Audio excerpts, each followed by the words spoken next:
He once feared his own voice. Now he speaks through faith.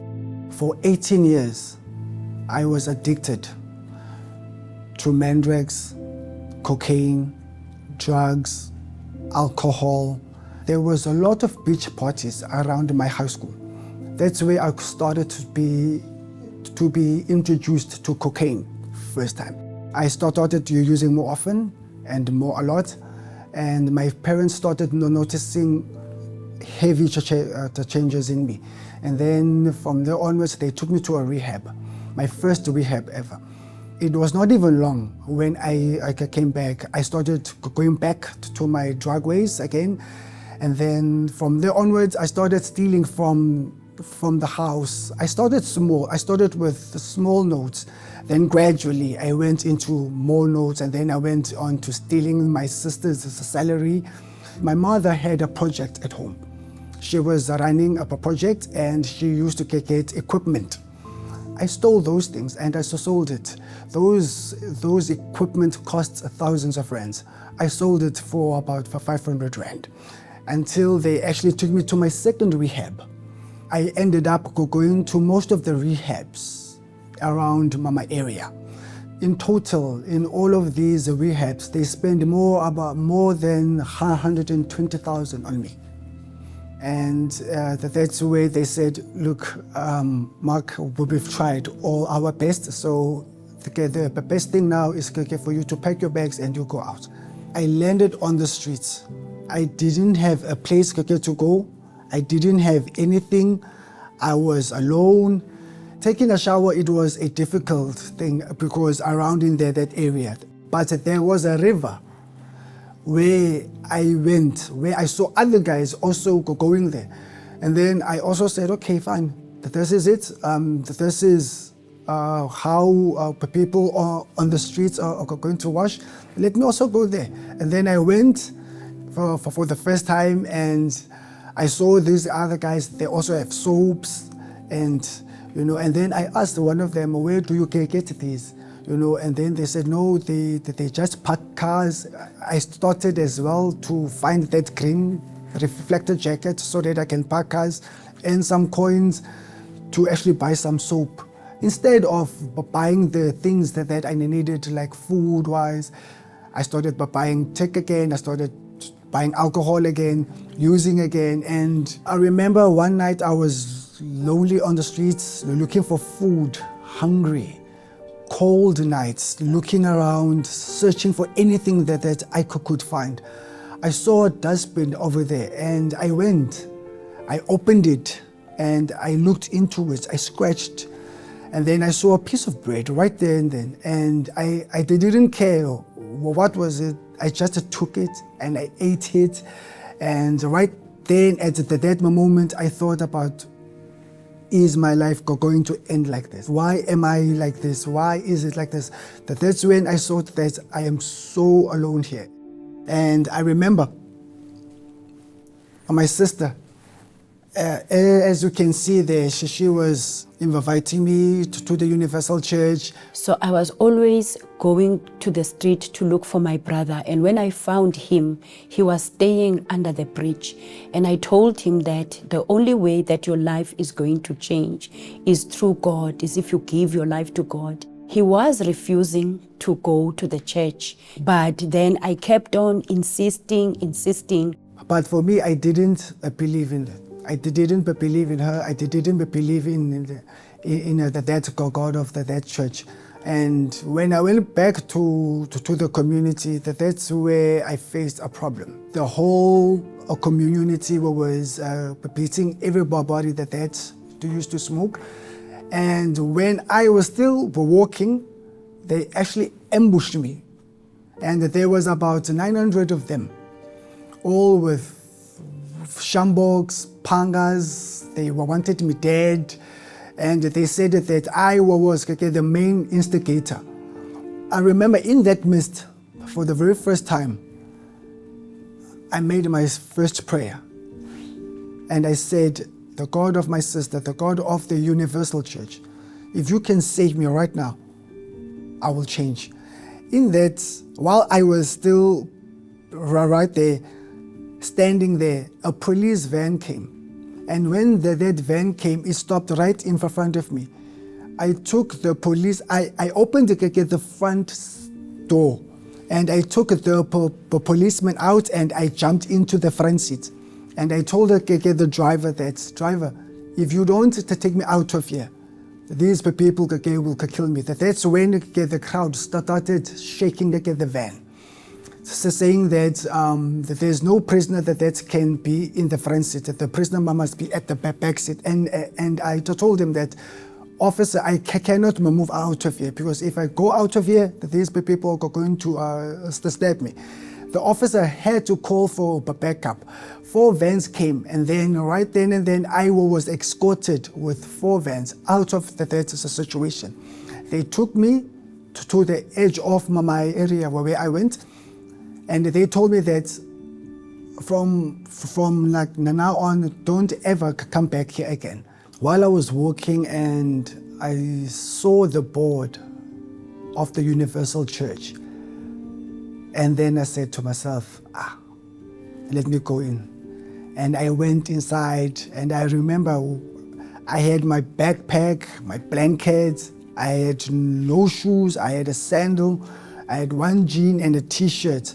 And I went inside, and there was no one there, that there was a pastor alone there. And I was smelling, my armpits were smelling. I didn't wash for days. And the pastor just came, he hugged me.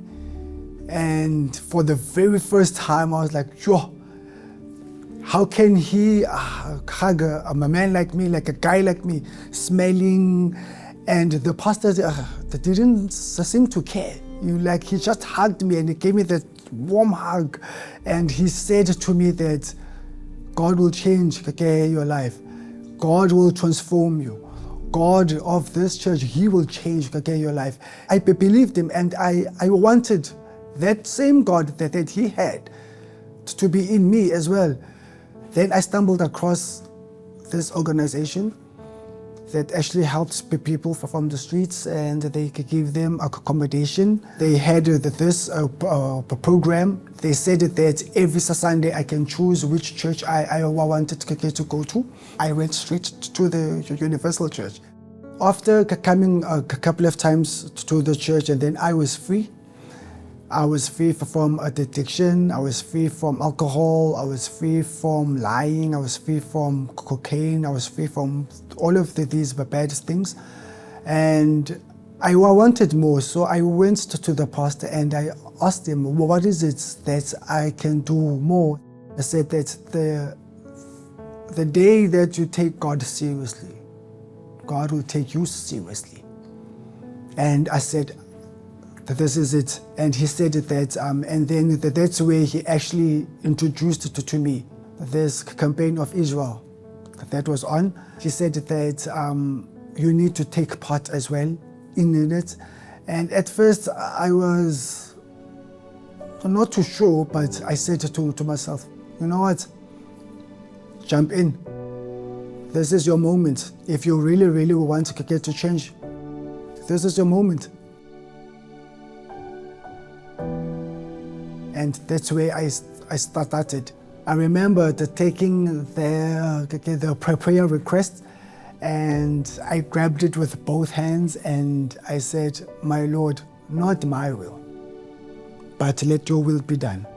I saved just for that campaign, and I did my sacrifice, I did my part. I didn't put only financially is sacrificed, but I poured out my life there. I put my all in there. I put every single bit of Mark in there. I put my soul in there. I put Mark there, the old one. And I remember climbing the altar, putting my envelope down, and I said, Lord, enough is enough. I want a new life. I'm done with this old life. I want a new, totally new life. When I was in the service, the pastor was preaching on this Bible verse, Jeremiah 17:7. whereby it says, blessed is a man who trusts in the Lord. And I said, but my Lord, how can I trust in you when I don't have you? How, like, that is not possible. I need you. You know, I need you, like I want you, like I really like, I need you inside of me, like I want you. And then, right then and then, my moment, okay, the pastor called everybody in front, those ones who wanted the Holy Spirit. And I said, this is my moment. And I went in front. And at that time, I did not care who was here, who was there behind me. And I just was there seeking him, asking him, pouring out each and every depth of my soul, like saying, telling him that how much you want me, how much I needed you, because you took me out of your, you took me out of the addiction, you took me out of alcohol, you took me out of drugs, you took me out of this, but now I need you. Now I'm here, I've come so far, I cannot go back there again. I need you, because I knew right then and then, if I don't have him, I'm gonna go back. I know that, I knew that. And I said, my Lord, I cannot. In front of the altar, I remember saying, my Lord, who am I? Who am I, my Father? I can't even speak right. I can't even talk. I stutter, my Father. And this was a shame for me. But who am I, my Father? But I know, my Lord, that you chose me. I know that you chose me, my Father. I know that deep down my soul that you chose me. And in that moment, right in that moment,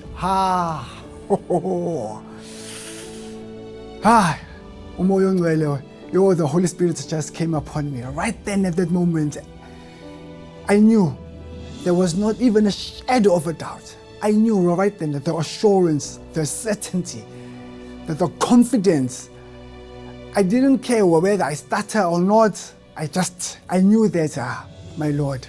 And he said right there, I'm with you. I'm with you, Mark. I've been with you. I'm right here.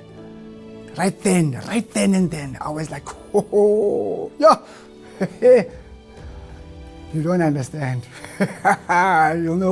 You'll never understand. But then, it was not feelings. It was not feelings. I didn't feel anything. But it was the assurance. God said to me, I don't mind whether you don't know how to speak. I don't know if you don't know how to speak right or you stutter. I don't mind. But that assurance, and he said, go, I am with you. Go anywhere. I knew that inside of me that he is with me. And I walked out there knowing that God is with me. I do social work. I go out and I go and evangelize in the same area where I was, and I meet them as well, and I tell them that, look at me, how am I today? The same God that did this, he will do that, the same thing to you. If you would ask me today, am I healed? No, I'm still the same. I still stutter as well. But one thing that I do have is the Holy Spirit, and that, my friend, it's something that nobody will just get anyhow. God knows. God is with me, and today I can speak. I can talk to anybody, even though I still stutter, but I know that God is with me today. If one would ask me today, how is your life? I would say to him, today I am living a blissful life. I'm happy. I've got my own place to stay. I am married, as you can see. I got married in the therapy of love on a Thursday. And I've got my family, and me and my wife, we are both serving God. I do no longer my will, but it's God's will today. Thank you.